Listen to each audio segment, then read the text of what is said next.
Assalamualaikum warahmatullahi wabarakatuh. Oke, untuk topik malam ini adalah hasil dan pembahasan dalam penelitian. Untuk yang pertama, bahwa penelitian itu ada garis merah atau jaringan yang tidak bisa diputus ya. Dari mulai topik, terus rumusannya apa, tujuannya apa, definisi operasionalnya apa. Nanti setelah meneliti, hasil penelitiannya juga apa. Ini harus mengakar kepada tujuan penelitian. Jadi kalau tujuan penelitiannya 3 ya, maka di hasilnya harus menampilkan 3 itu. Demikian juga di pembahasan, ini juga sama dengan tujuan. Jadi kalau tujuannya 3, maka di pembahasannya ya 3. Tidak boleh lebih, karena kalau lebih nanti keluar daripada pakem atau tidak sesuai dengan target penelitian. Fokus di pembahasannya. Jadi secara kaidah pembahasan itu adalah perkawinan antara tinjauan pustaka berdua dengan hasil penelitian,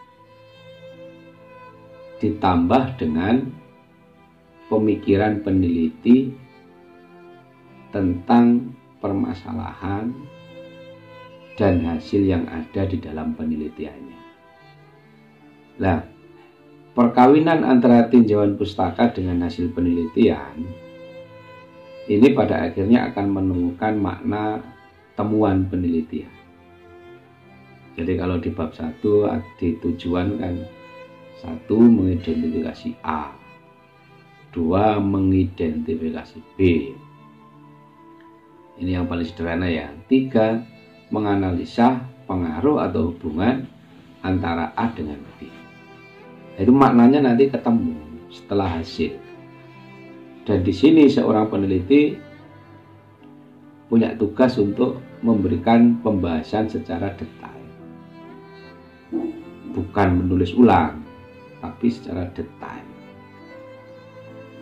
Terus yang kedua, menghubungkan dengan pertanyaan penelitian. Sudah tadi sudah diterangkan. Jadi ada garis merah, ada jalur yang tidak boleh keluar. Ini sudah kayaknya. Kita masuk di sini.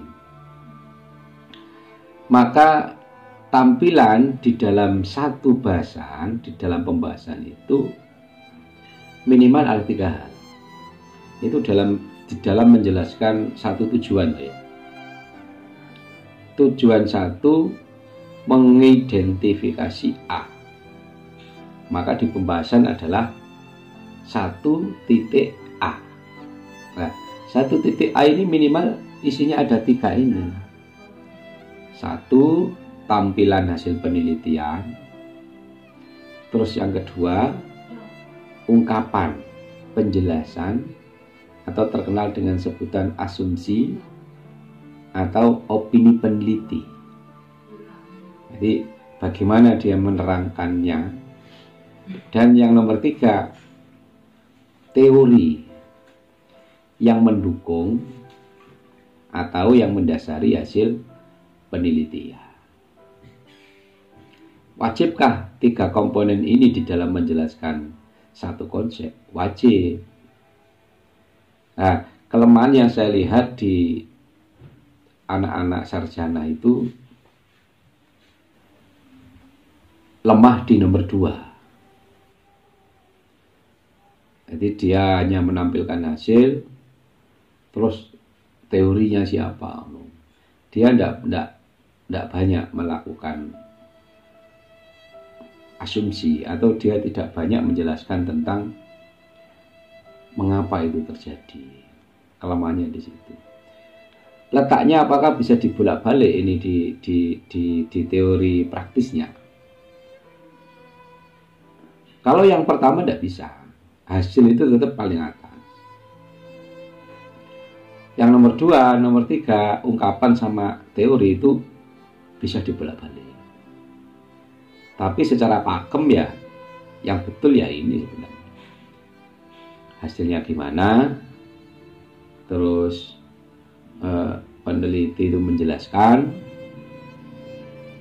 terus peneliti mengungkapkan bahwa hasil dan penjelasannya ini sesuai dengan teorinya ini,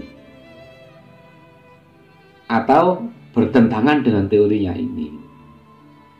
Jadi tidak harus sesuai, bertentangan pun boleh. Ini contoh. Ini contoh. Jadi judul penelitiannya analisis hubungan antara iklim kerja, etos kerja, dan disiplin kerja dengan produktivitas kerja perawat pelaksana non-militer di RSAL Dr. Ramelan, Surabaya. Ini kan saya berarti ini tujuannya kan banyak berarti. Menerangkan iklim kerja, menerangkan etos kerja, menerangkan disiplin kerja, menerangkan produktivitas kerja, terus menerangkan hubungannya. Nah, saya ambil satu saja, satu konsep, produktivitas kerja. Seperti yang kita ungkapkan tadi, 1, ada hasil penelitian, 2, ada ungkapan asumsi peneliti, 3, ada teori yang mendasari. Nah ini contohnya. Jadi misalnya kita bentuk seperti ini. Misalnya langsung aja ya. Hasil penelitian tentang produktivitas kerja para perawat non-militer di RSAL Dr. Ramelan, Surabaya, lebih dari setengahnya tergolong produktivitasnya baik, dalam kurung 58%. Ini disebut hasil. Tadi kan kembali ke sini ya. Nah, ini tampilan hasil. Jadi Anda nanti begitu. Jadi hasil penelitian tentang ini, hasilnya seperti ini. Itu hasil. Terus yang kedua, kita kepingin memberikan penjelasan.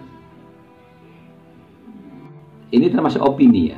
Opininya tapi dibandingkan dengan penelitian-penelitian sebelumnya. Jadi saya ngomong begini selaku peneliti. Temuan penelitian ini ternyata tidak berbeda jauh dengan hasil penelitian tentang produktivitas kerja perawat yang dilakukan sebelumnya. Evitra. Ini penelitian Evitra tahun 2002 di Puskesmas Padang menyebutkan bahwa 49,3% perawat memiliki produktivitas yang tinggi. Penelitian Gempar tahun 93 menemukan bahwa produktivitas waktu kerja perawat di ruang rawat inap Rumah Sakit Islam Jakarta 60% baik.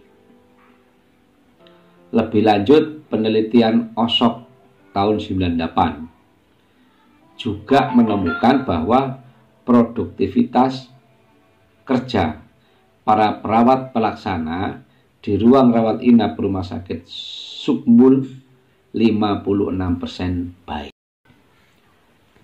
Sudah jelas ya, ada tampilan hasilnya tadi. Terus yang kedua, ada ungkapan atau opini peneliti. Saya ulang, ungkapan atau opini peneliti ini bisa hasil observasi dia di lapangan, bisa hasil wawancara di lapangan, bisa hasil penelitian orang lain yang dimatchingkan atau dilawankan, atau hasil telusur kasus berdasarkan opini dia. Nah, kita lanjut di sini. Kita lanjut di sini. Ini kita berarti masuk ungkapan teori yang mendasari. Saya ulang, hasil penelitian yang sudah ada tadi, ungkapan, opini peneliti sudah ada. Lebih lanjut kita masuk teori yang mendasari. Ini masih dalam satu konsep namanya produktivitas kerja. Nah, saya habis ngomong hasil, saya habis ngomong penelitian yang sejajar. Maka untuk mendukung hasil saya dan juga asumsi dan opini saya, maka harus saya perkuat dengan teori. Seperti ini. Menurut teori behavioristik, keperawatan merupakan salah satu bentuk pelayanan bla bla bla bla bla bla bla bla bla dan seterusnya. Di sini Anda bisa banyak ngomong tentang teori-teori orang lain. Apakah boleh lebih dari satu? Loh, sangat dibolehkan. Terus teori ini apakah harus muncul dengan tiba-tiba, Pak? Seharusnya teori yang kita ungkapkan di sini harus berada di bab 2 di tinjauan pustaka. Dia tidak boleh muncul dengan tiba-tiba. Teori kok. Kalau ini muncul dengan tiba-tiba, maka penelitianmu tidak punya benang merah. Jalurnya rusak. Dia muncul dengan tiba-tiba. Yang boleh beda itu adalah opini Anda. Yang boleh beda dengan bab 2 itu adalah asumsi Anda. Sebagai peneliti itu kita bebas menerangkan. Misalnya, kita masuk di sini lagi ya. Saya kepingin menambah opini saya. Titik ya ini, 50 titik. Saya ngomong begini. Wawancara dengan beberapa perawat pelaksana di RSHL. Mereka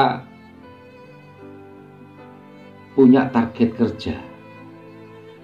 Karena ada acuan yang harus karena adanya tuntutan dari organisasi bahwa para pelaksana itu harus mencapai target kerja dalam waktu 1 minggu itu melakukan kegiatan ini. Wawancara dengan kepala ruangan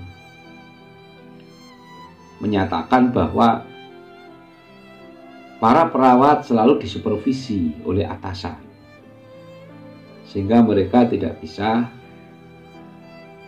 melakukan hal-hal di luar asuhan keperawatan. Selain itu, setiap 1 minggu ada audit tentang kinerja para perawat di ruangan. Sehingga mau tidak mau para perawat harus mengejar target sesuai dengan acuan dari rumah sakit. Nah, ini yang saya omongkan ini adalah asumsi atau opini atau penjelasan seorang peneliti. Dan sebenarnya kita boleh ngomong panjang lebar. Tetapi ingat, yang kita omongkan ini sesuai dengan fakta. Contoh tadi saya ngomong wawancara dengan para perawat. Ya Anda memang wawancara. Anda ngomong wawancara dengan Karu. Ya Anda memang wawancara. Jadi jangan menciptakan suatu opini yang Anda tidak melakukan. Tidak boleh. Terus hasil ini kan wawancara ya. Anda kepingin lebih detail di dalam menjelaskan produktivitas kerja ini. Anda ngomong begini.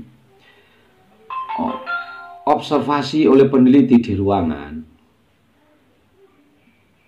Para perawat memang sangat konsisten dengan aturan yang ada di ruangan. Mereka datang pada jam ini, pulang pada jam ini. Pada saat istirahat mereka dapat jatah makan dari rumah sakit tidak boleh keluar rumah sakit. Pada saat dipanggil pasien mereka akan cepat datang karena ada CCTV yang dipasang oleh rumah sakit dan lain sebagainya. Itu hasil melihat kita. Itu semuanya bisa kita tulis di sini sepanjang-panjangnya sebagai suatu penjelasan seorang peneliti untuk menjelaskan tentang produktivitas kerja para perawat pelaksana di rumah sakit. Gitu ya. Koyo ikut jelas. Nah, kalimat-kalimat yang sering dijadikan acuan atau pemuka di dalam memberikan penjelasan adalah satu, misalnya hal ini dapat dijelaskan ngono ya oleh. Jadi tadi saya akan ngomong begini. Hasil penelitian tentang produktivitas kerja di RSAL sebagian besar baik. Kondisi ini dapat dijelaskan bahwa di rumah sakit RSAL sudah ada supervisi ketat. Ngono, itu jelaskan apa ini. Atau hal ini berarti hal ini menandakan bahwa pendapat ini sesuai dengan menurut teori titik-titik. Hasil penelitian ini didukung oleh beberapa penelitian, yaitu hasil studi dokumentasi. Studi dokumentasi itu melihat berkas ya. Seluruh administrasi ruangan diisi oleh perawat. Wawancara dengan beberapa mahasiswa. Faktor lain yang diduga mempengaruhi adalah jadi ini kalimat-kalimat yang bisa kita letakkan di awal paragraf untuk opini atau untuk menghubungkan antara kalimat satu dengan kalimat yang lain. Oke, ada pertanyaan? Pasti tidak ada. Oke, kalau tidak ada saya anggap jelas. Sukses selalu. Assalamualaikum warahmatullahi wabarakatuh.